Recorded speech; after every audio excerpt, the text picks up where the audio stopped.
संयुक्त राष्ट्र सुरक्षा परिषद में चीन का रोड़ा अटकाने के बाद में भारत के वो प्रयास असफल हो गए जिसके तहत जैश ए मोहम्मद के सरगना मसूद अजहर को वैश्विक आतंकी घोषित किया जाना था। पाकिस्तानी आतंकी संगठन जैश ए मोहम्मद के प्रमुख मसूद अजहर को वैश्विक आतंकवादी घोषित कराने की भारत की कोशिशों को एक बड़ा झटका लगा।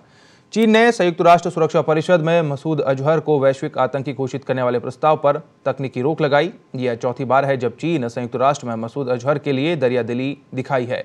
आपको बता दें कि पुलवामा में हुए सीआरपीएफ पर आतंकी हमले के बाद अजहर को संयुक्त राष्ट्र सुरक्षा परिषद की 1267 अलकायदा प्रतिबंध समिति के तहत प्रतिबंधित करने का जो प्रस्ताव वो फ्रांस, ब्रिटेन और अमेरिका की ओर से 27 फरवरी को रखा गया था।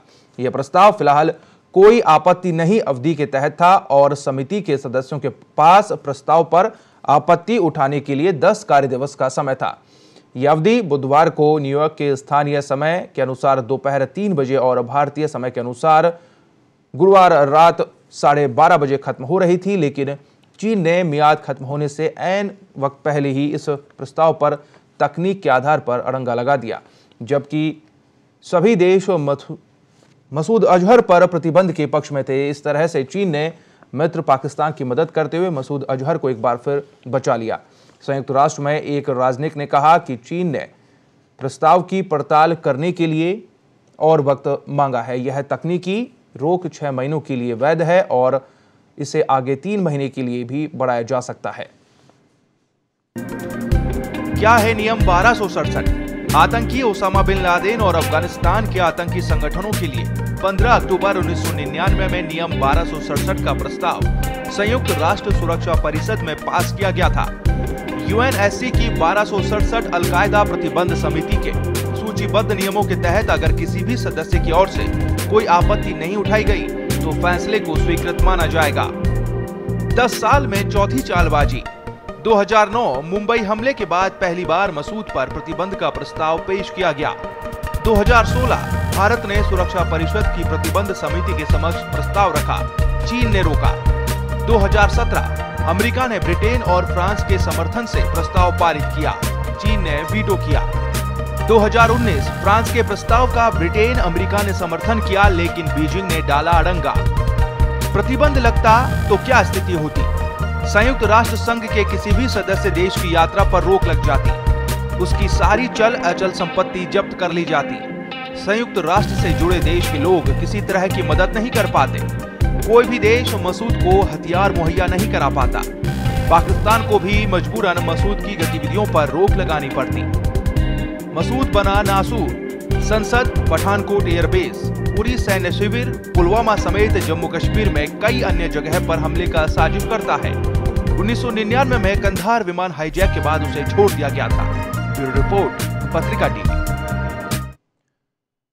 तो इस पूरी कवायद पर चर्चा के लिए हमारे साथ स्टूडियो में वरिष्ठ पत्रकार दौलत सिंह चौहान जी हमारे साथ जुड़ गए हैं। दौलत सर, बहुत बहुत स्वागत है इस चर्चा में जुड़ने के लिए। सबसे पहले आपका रिएक्शन चाहेंगे। एक बड़ा दिन था कल देश के लिए, लेकिन चीन की जो नीति लगातार हिंदुस्तान को लेकर रही है उसकी एक फिर से एक झलक देखने को मिली इस पूरे मामले को लेकर, जिसमें मसूद अजहर को वैश्विक आतंकी घोषित किया जाना था। कैसे देख रहे हैं इस पूरे मामले को?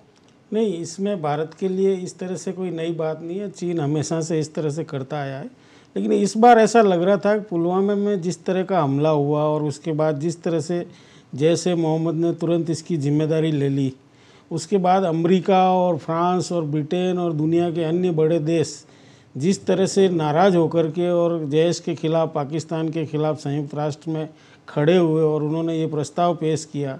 कल ही डोनाल्ड ट्रंप, अमेरिका के राष्ट्रपति, ने ये चेतावनी भी चीन को दी थी कि अगर इस बार चीन बीच में आएगा या अड़ंगा लगाएगा तो उसके परिणाम विश्व शांति के लिए बहुत घातक होंगे, क्षेत्रीय स्थिरता पर इसका बहुत बुरा असर पड़ेगा। इसलिए चीन को बहुत सोच समझ के फैसला करना चाहिए। इस तरह की उन्होंने चेतावनी भी चीन को दी, चेताया भी, एक तरह से समझाइश का भी इसको कह सकते हैं। लेकिन चीन तो मतलब मुझे लगता है कि कहीं ना कहीं किसी तरह से सुधरने वाला नहीं। जो बात हम पाकिस्तान के लिए बार बार कहते हैं वो दरअसल चीन पे भी लागू होती है। चीन कभी भी नहीं सुधरेगा जी। आप देखिए 1962 में हिंदी चीनी भाई भाई करके धोखा देने के से लेकर के आज तक जी चीन ने कभी भी भारत का समर्थन नहीं किया किसी भी मामले में, उल्टा हमारी जो अंतर्राष्ट्रीय सीमा उससे लगी हुई है उसको वो बार बार जहाँ चाहे वो उल्लंघन करता है। अरुणाचल प्रदेश, डोकलाम, ये सारे मसले हमारे सामने हैं जी। अब मसला ये है कि हमारी जो विदेश नीति है जो इतने सालों से चली आ रही है वो उसमें हमको अब कुछ न कुछ सोचना पड़ेगा कि चीन के प्रति हमारा जो रवैया है, हम बार बार ये कोशिश करते हैं कि चीन हमारे साथ इस तरह का व्यवहार नहीं करे। चीन के राष्ट्रपति हाल ही जब भारत आए थे तो उनका हमने बहुत तहे दिल से स्वागत किया जी। उनको अहमदाबाद भी ले गए, पूरे देश में मतलब कई स्थानों पर उनका स्वागत किया हमने। बावजूद इसके चीन ने हर बार भारत के साथ धोखाधड़ी की है। अब फैसला मुझे लगता है भारत को विदेश नीति के स्तर पर बदलाव के रूप में लेना पड़ेगा जी। जिस तरह का फैसला अभी थोड़े दिन पहले पाकिस्तान के खिलाफ हुआ मोस्ट फेवर्ड नेशन का दर्जा वापस लेने से, आप देखो पाकिस्तान की आर्थिक रूप से कमर टूट गई, उसको असर पड़ा, उसको दर्द हुआ। मेरा ये मानना है, जैसा उस समय भी चर्चा में हम लोगों ने बात करी थी, कि इस तरह के फैसले अब चीन के खिलाफ लेने की ज़रूरत है, क्योंकि चीन से सीधे सीधे लड़ाई आज भारत के लिए जितनी संभव उसकी उतनी ज़रूरत नहीं है। चीन का इलाज आर्थिक रूप से आज चीन के लिए सबसे बड़ा बाजार अगर कोई दुनिया में है तो वो भारत है। चीन का सारा माल आज भारत में बिक रहा है। बड़ी बड़ी कंपनियां आज हमारे यहाँ जिस तरह से घुस कर के कारोबार कर रही है, जितना मुनाफा कमा रही है, आप उन पे एक बार रोक तो लगाइए। और अगर सरकार नहीं लगाती है तो मेरा तो ये मानना है कि इस फैसले के बाद में देश की जनता को जागरूक होना चाहिए जी। वो चीनी सामान खरीदना बंद कर दे जी। इनके मतलब पाँव उखड़ जाएंगे। क्या मतलब भारत को क्या समझ रखा है चीन ने? इस तरह से पाकिस्तान का और आतंक का साथ देंगे। हमारे जो लोग मर रहे हैं उसको आपने तकनीकी रूप से अड़ंगा फिर लगा दिया कि इसकी जांच करो। इसमें क्या जांच करना बाकी है? क्या 44 लोगों की जान नहीं गई? क्या जैश ने जिम्मेदारी नहीं ली जी? ये सारी चीजें तो बिल्कुल दुनिया के सामने है ना। बिल्कुल दौलत सर, जो आप जिक्र कर रहे हैं कि जैश ने इस हमले के बाद में जिम्मेवारी ली थी, बाद में भी उसके बदले हुए बयान भी हमने देखे थे। जो संयुक्त राष्ट्र सुरक्षा परिषद में जो चीन ने अपनी बात कही है, जो वीटो लगाया, इस प्रस्ताव को जो अड़ंगा लगाया, उसमें ये उसने कहा है कि कोई पर्याप्त सबूत नहीं है, जबकि इसी परिषद के अंदर जैश-ए-मोहम्मद जो संगठन है उसको आतंकी संगठन घोषित कर दिया गया है, लेकिन उसके सरगना को वैश्विक आतंकी चीन मानने को तैयार नहीं है। तो ये दोहरी नीति तो साफ तौर पर नजर आती है। मैं ये कह रहा हूँ कि सबूत मांगने का मतलब ये हुआ कि पाकिस्तान और चीन एक ही होगी ना। पाकिस्तान क्या कर रहा है? वो भी सबूत मांग रहा है।